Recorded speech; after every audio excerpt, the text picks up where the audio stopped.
de la educación sexual, porque tú la tocas también en tu profesión, pero también porque forma parte de tu papel como padre de las criaturas, y entramos también un poco en la AFA de López Diegues Ujú. y demás. Cuéntanos un poquito, porque además creo que estás en algún proyecto relacionado con esto. Cuéntanos, Sí. ¿qué se está viendo en los nuevos chavales y chavalas en relación a la sexualidad? Que siempre ha sido algo conflictivo, por otra parte, que más en Claro. un mundo, en un mundo y en un país con una tradición católica y demás. Pero bueno, ¿cuál es la novedad de estos últimos tiempos? Sí, aquí justo lo que dice al final, ¿no? De esa moral nacional católica, casi, ¿no? Que nos atraviesa a todos y a todos, pues hace que estemos muy lejos de lo que de los estándares internacionales, al menos de los países un poco más avanzados en esta materia. Cuando estuvimos planteando cómo íbamos a abordar la iniciativa del pacto de retraso del uso de smartphones, ¿no? Por determinados riesgos asociados a contenido y todo esto, estuvimos documentándonos bastante y de hecho sacamos próximamente, creo que a finales de este mes, sacaremos un articulillo que ya nos publican hablando de pantalla, violencia, pornografía y todo lo que tiene que ver con la infancia, ¿no? Y al final concluimos, y esto es lo que hemos intentado montar un poco, que la educación sexual integral podría ser una de las bazas que podríamos jugar para revertir determinados efectos, incluso contrarrestarlos o prevenirlos, ¿no? De esto que hemos estado hablando, de este tipo de consumo de contenidos inapropiados para una determinada edad, ¿no? Veíamos que la edad, ¿no? Que muchas veces hablamos de los de 0 a 3, que son la etapa crucial del apego y demás, ¿no? Que ahí hay cosas que son muy importantes, pero por ejemplo está la edad de los 8 a los 12 años, donde se instaura el sentido de la empatía y donde, por ejemplo, se desarrolla el deseo sexual, que luego tú vas a tener, va a cambiar por completo o va a marcar por completo las prácticas sexuales que tú tengas, ¿no? En tu día a día. Y veíamos que justo en esa edad es cuando además no se mira, ¿no? No se plantea esta educación sexual para que podamos hablar no solo desde un enfoque basado en los riesgos, que esta es la parte que ya está bastante superada en determinadas cuestiones. Por ejemplo, las drogas, ya sabemos desde los años 90 que no se habla, no se informa de las drogas así sin más y se dice los efectos negativos que tienen.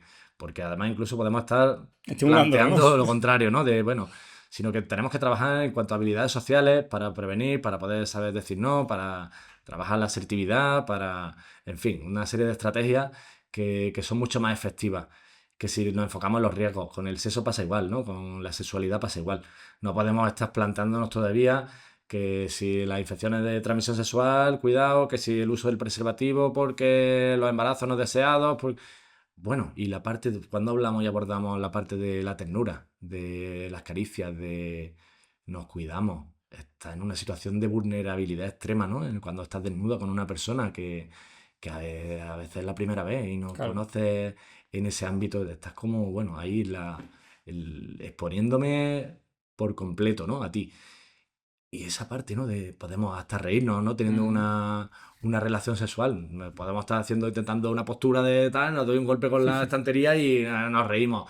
Oye, pues cuando hablas de sexo con los chicos y chicas, yo lo hago en mis coles, lo hago en el instituto, y al final lo que sale es, venga, vea, palabras, vamos a hablar.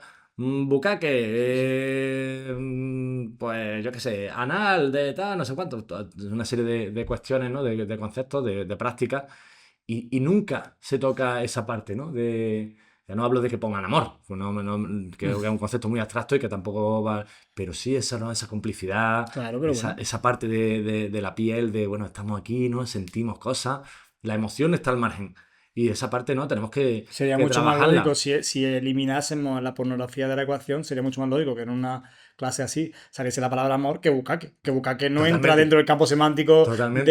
del sexo. Vamos, yo creo De la que se podrán sexualidad. morir trillones de personas sin haber tenido una relación Claro, sexual relacionada con el bucaque y el amor, pues, claro. atraviesa la mayoría de nuestras Sí, relaciones sexuales. justo, justo. Incluso yo lo hablaba con bueno, un lugar común. Incluso un sexo relativamente rápido o de una persona con la que tampoco tiene mucha. También hay amor ahí. Sí, El sí. problema está en que no Bueno, y si hay entendamos. consentimiento, estupendo, pero el consentimiento tampoco se menciona en este tipo Claro, de hombre. palabras. Sexualidad, nunca sale el consentimiento tampoco, ¿no? Claro, Entre claro, claro. chavales y chavalas. Y esto es una cosa preocupante. La parte que veíamos aquí, que nos sorprendía mucho, era que justo hay recomendaciones internacionales desde hace varias décadas que nos están planteando que haya una educación sexual integral como asignatura obligatoria, ¿no? Lo hacen desde la UNESCO, pero también desde la OMS, que haya una asignatura de educación sexual obligatoria entre los 3 y los 18 años. Nuestro país no solo no la tiene, ¿no? Sino que lo ha ido metiendo, ha metido un poco de educación sexual a través de determinadas asignaturas. Mencionaba antes educación para la ciudadanía, atención educativa, que tienen ahí también a veces como alternativa a la religión y todo esto. Y no se trabaja y no se habla directamente. Se recomiendan incluso que se hable abiertamente de pornografía a partir de los 8 años.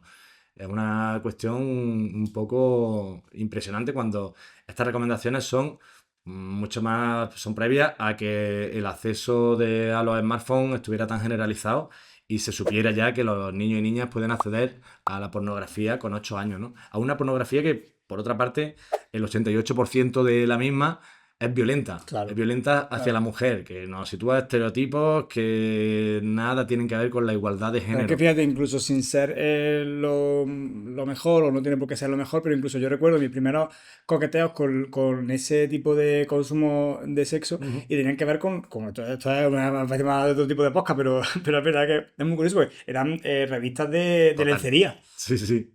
Cuando tú tenías esa edad, pues, tío, que te despertabas el deseo sexual y tú lo que veías en casa, que había, porque sé, porque la habían dejado allí, quien sea, Venga. venga, Ahora sí, te acuerdas, ¿no? El ese clásico. rollo. Y decías tú, oye, ¿aquí qué pasa? Pero, Sí, tío, sí. una cosa hipererótica, o sea, hipererótica, desde lo sensual a erótico, o sea, desde lo nada hasta lo sensual a Sí, erótico, sí. pero nunca traspasaba esa línea que hoy en día, a golpe de clic, como tú dices, tienes cosas muy agresivas, Y muy tochas. ni siquiera con que lo busques, ¿no? Que digo que el algoritmo te Ni encuentra a siquiera con ti, que lo que busques. se te o te llegan incluso contenidos, porque hablamos, al final estamos hablando de violencia, no solo Instagram es muy fuerte, yo no es porque Instagram... vean una mujer desnuda, un hombre desnudo practicando sexo, es que hay situaciones muy violentas Mm, que te llegan con la broma, ¿no? Que normalizan la sí. violencia porque te llegan con un meme, que te llegan con un sticker y al final esto es algo que naturaliza totalmente y normaliza esa violencia extrema, ¿no? Que ya estamos hablando de puntos y habría muchos ejemplos concretos que sacar, pero que nos explotaría la cabeza, ¿no? De lo que están viendo niños y niñas pues con 8, con 9, con 10 años, que está marcando mucho justo en la etapa en la que decíamos que se está situando hay ese sentimiento de la empatía, ¿no?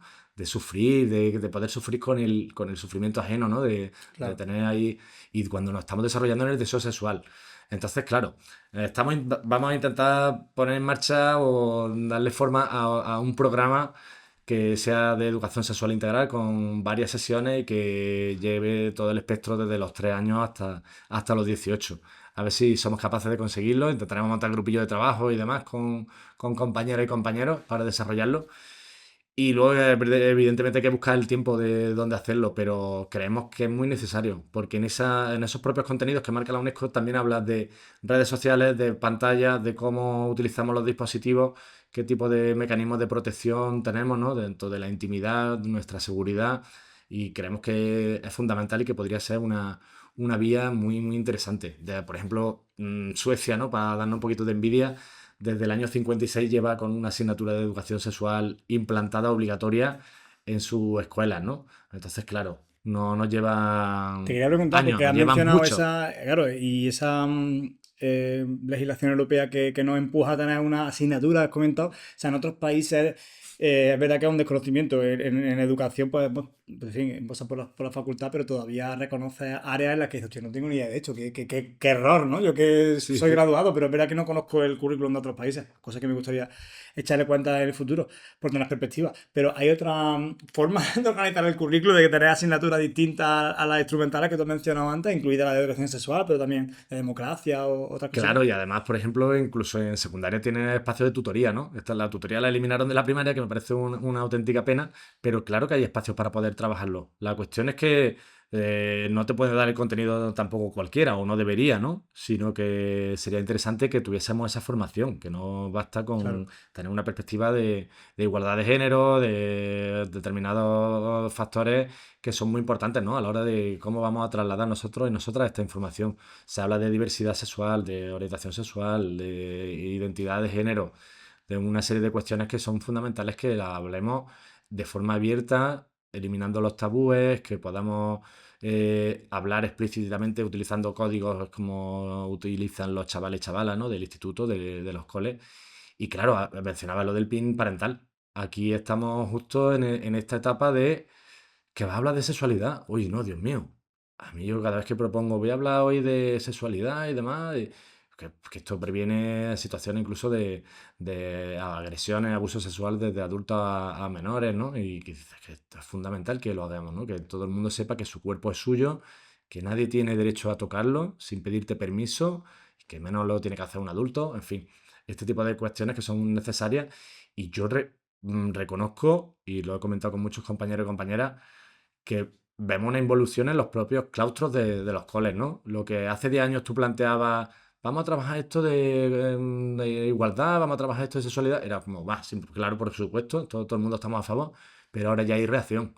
Claro. Ahora ya te Además, ha hecho dicen, la no, palabra no, no, exacta, reacción. no, no, esto, buah, que eso además la familia se nos puede echar encima y no, y yo es que no lo veo, porque eso es que es adoctrinamiento, eso es feminismo, que va a hablar de feminismo, pero hombre, eso no está bien, porque, bueno, es que tenemos que educar en esto. Claro, hay Si una no, esa tarea, es la parte un una tarea poco que complicada, ¿no? tocamos hueso, ¿no? Claro. Pero sabemos que es fundamental, que esta parte o la transitamos o no lo hacen, ¿no? O sea, o educamos nosotros en esto o le educarán los contenidos a los que accedan, porque esa curiosidad además está ahí, porque van a preguntarse entre compañeros, entre compañeras, y tenemos que hablar en casa de sexualidad, de pornografía, tenemos que hablar en la escuela también. Es una pelea. Yo recuerdo haberle preguntado esto justo a un profesor de una asignatura, pues creo que estaba hablando de convivencia, pero no recuerdo exactamente el motivo. Y yo le preguntaba, pero claro, ¿dónde está el límite entre lo que es responsabilidad de la escuela y responsabilidad de la familia? Y me viene también lo que eso ha implicado a efectos históricos, la legitimidad sobre el menor del Estado o de la familia, porque eso es muy nuevo, que es decir, que el Estado se haga cargo en el sentido de que no, es que es mi hijo, lo voy a matar.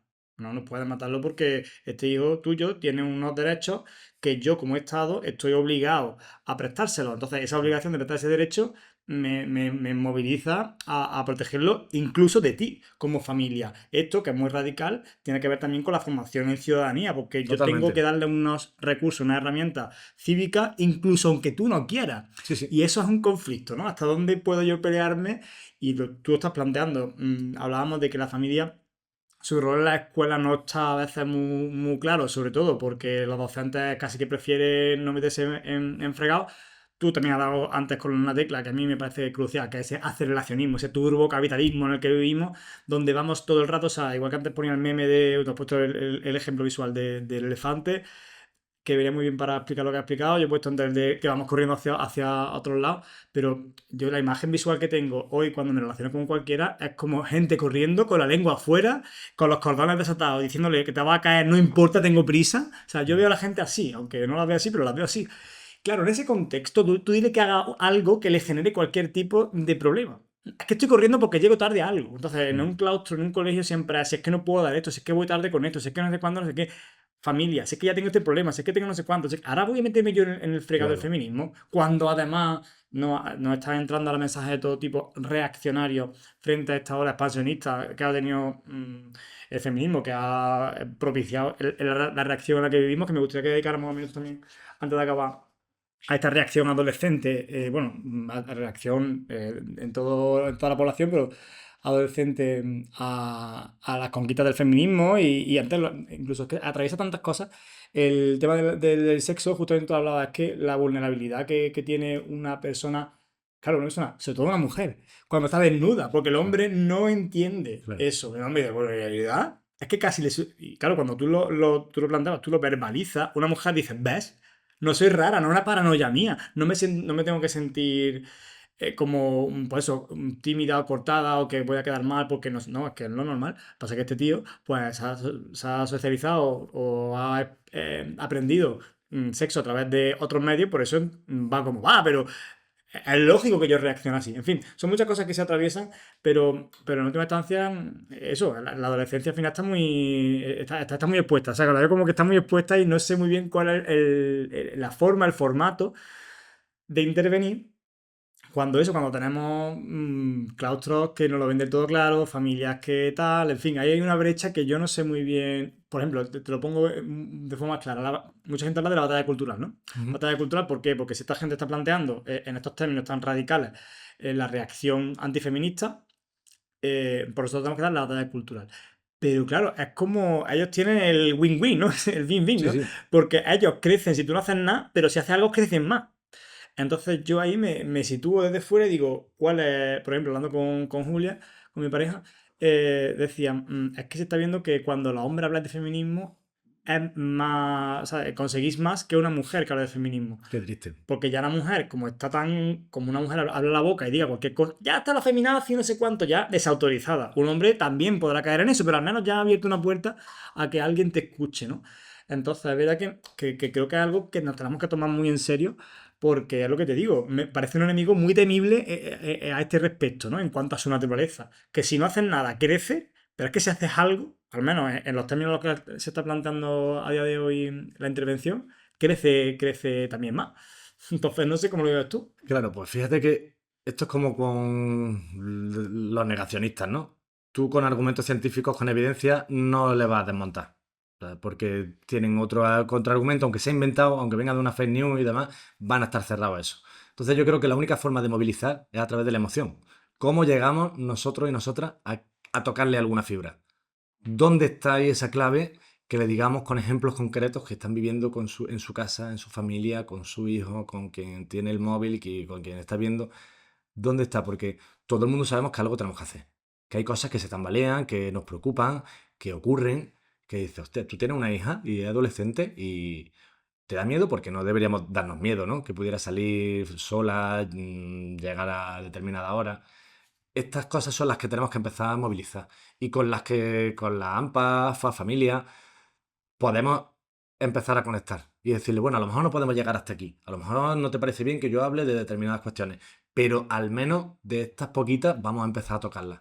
Y es meter esa pequeña cuñita en la brecha y a partir de ahí conectar. A mí una parte que me parece fundamental es que no seamos los adultos y las adultas quienes demos esta formación siempre, sino que sea, antes hablaba del modelo de sistema de apoyo entre iguales y demás.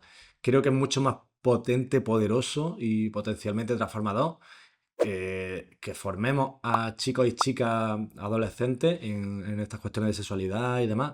Y ahí está un poco nuestra apuesta metodológica, ¿no? No solo estos contenidos, sino que esos contenidos vengan desde alguien que sea un igual, ¿no? O al menos un referente medio cercano. No vengo yo a contarte la misma historia de siempre, como cuando ha llegado el médico o la médica a hablarte de drogas y no sé qué, de los porros, dices, "Pues, no te fuman porro en tu vida, me vas a hablar de porro". O Ya. el cura te habla de matrimonio, ¿no? Te llega y te dice, oh, es que en el matrimonio, usted se ha casado, caballero, o usted ha convivido con una pareja alguna vez en su vida. A lo mejor sí, pero eso no te deja no te lo permite tu religión. En fin, que tenemos que darle, empoderar un poco a estos chicos y chicas que sean ellos mismos quienes apoyen, reformen un poquito el planteamiento, los contenidos y sean capaces de trasladarlo a sus compañeros y compañeras y establezcamos debates en igualdad, en espacios seguros. Esa es la parte poco que creemos que es fundamental y que ahí tocamos un poco.